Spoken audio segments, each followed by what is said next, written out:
Hello everyone. Today we are going to take a look at the networking that I did for my home theater. What you see here is my main rack that feeds the whole house. The very top piece is called a patch panel.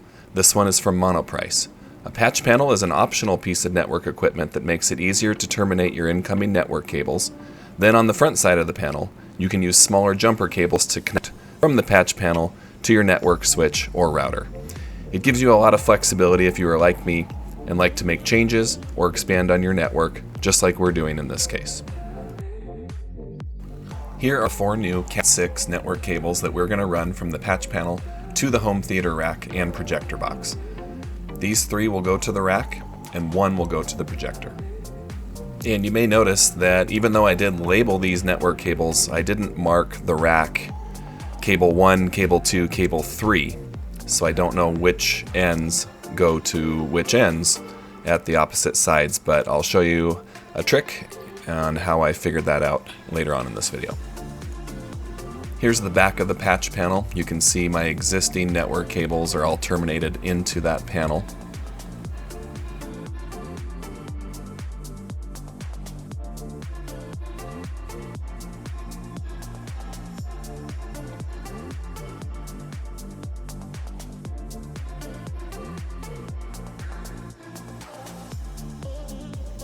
I ran these network cables before the drywall went up in the basement over to the AV rack, so everything was ready to go after drywall.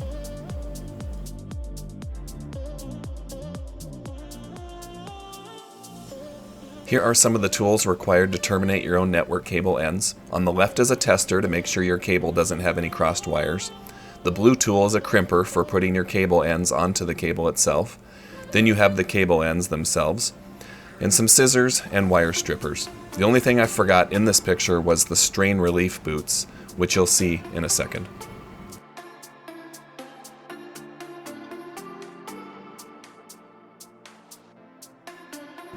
Start by using a scissors to make a small cut in the outside sleeve of the network cable until you can find the pull string inside, if your cable is equipped with one.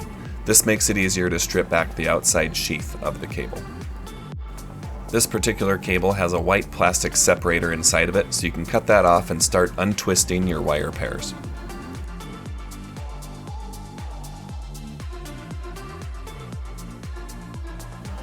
Here are those relief boots that I was talking about. Go ahead and take one of these and slide it onto your cable at this point so you don't forget to put it on.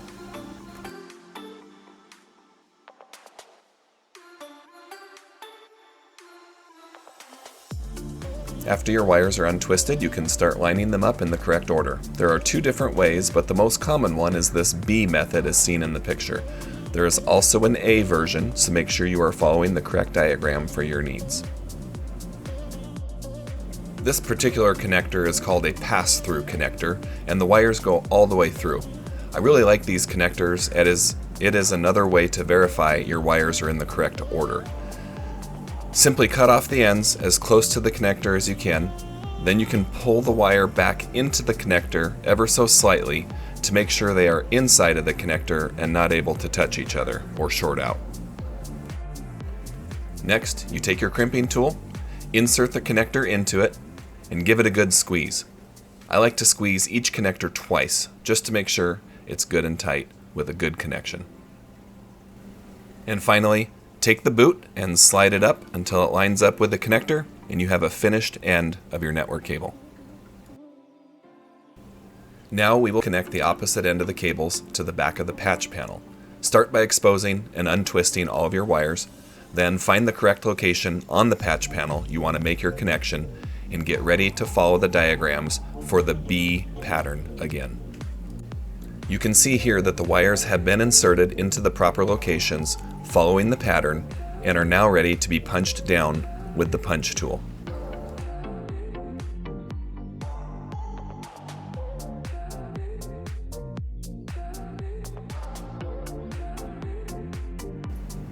Here is the punch tool that I'm going to be using. There is a correct direction that these tools have to be used, because as it punches down the wires into their locations, it also cuts the excess wire off. The longer end of the bit is the side that the cutter is located on. So that side needs to be facing towards the wire end that is going to be cut off, as you will see here shortly. Okay, let's get our first wire punched down. These tools are spring-loaded and will activate once you get enough pressure applied. After it has completed the spring punch, the wire is secured and you can remove the extra wire that was cut off.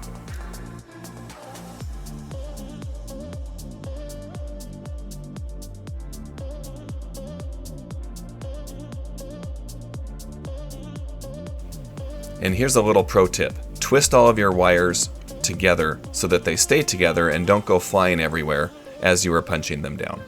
It makes it a lot easier to find them when you are done. And here's what it looks like to attach a complete network cable to a patch panel. Notice I'm holding the front of the patch panel with my other hand because you are applying quite a bit of downward pressure with the punch tool, and you don't want to break your patch panel in the process.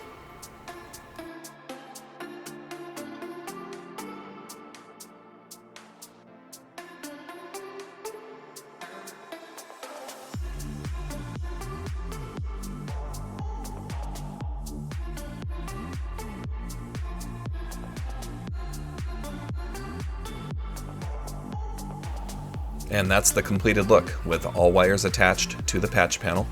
There's only one final step left.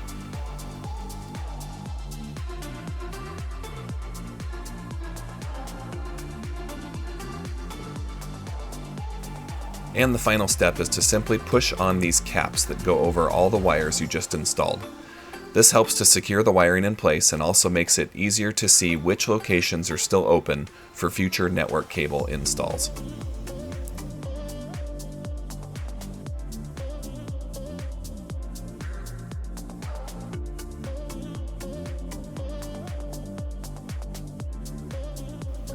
After that's all done, you can reinstall your patch panel back into your rack.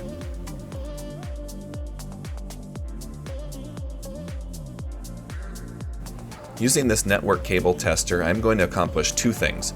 The main thing is to make sure my cable has been terminated correctly on both ends and that I don't have any wires out of order on either end.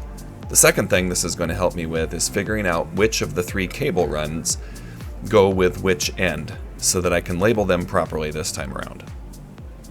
This tool is super easy to use. Remove one end from the main tool, plug in one side of the network cable into the tester itself, and plug the other end of the tool into the opposite end of the cable.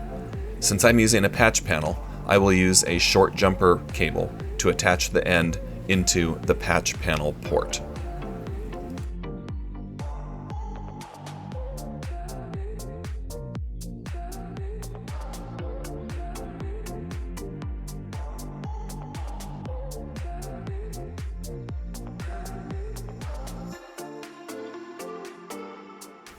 After both ends are connected to the network cable, you simply press the test button, the lights will flash, and you are hoping to see all green lights, representing no errors found.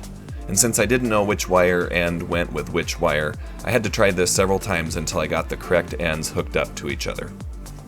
And now that it's all done and they're all past the testing process, I have properly labeled them and they are ready to be hooked up to the home theater equipment.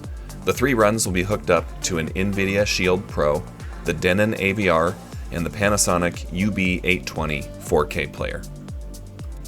A fourth cable run went over to the projector box and will be connected to the Epson 5050 UB home theater projector.